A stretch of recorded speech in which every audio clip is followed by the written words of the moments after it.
I 10 ljudi, danas igramo 1-1 nogomet. Idemo brzo, igrat ćemo, znači Brazil, Engleska, to je to.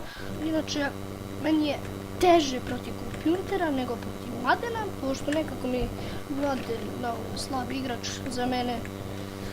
I gledajte kako teže. Šta mislite? Još ja igram onako solidno. Šta mislite sad, kompjuter hokejak? Kakva greška. Idi Ronaldo. Bravo.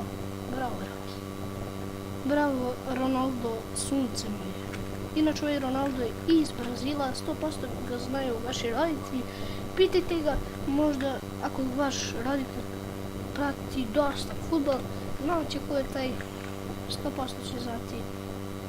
Ali stvarno, brate, ovo je mnogo teško. Ajde, ne znam da li 2 da odigram utakmice, pošto mnogo kraće ovi klipovi će biti.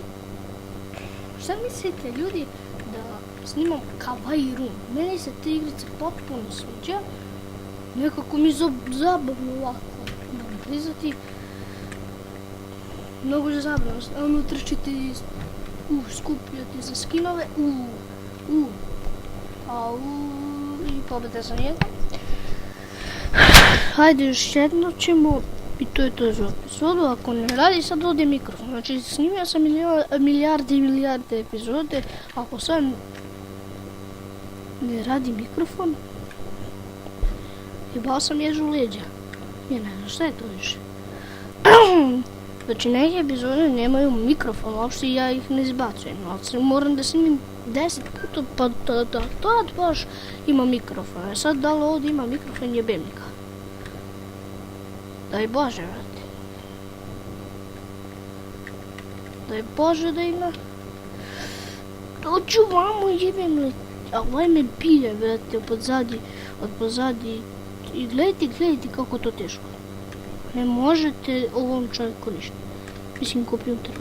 A on toliko dobro igra. Gledajte. Vi možete njemu da odležite. A vama on ne. Gledajte. Ne možete mu ništa. Evo te život. I bit će Minecraft Song, ako hoćete. Ja mislim da hoćete. Znači, bit će Minecraft Song.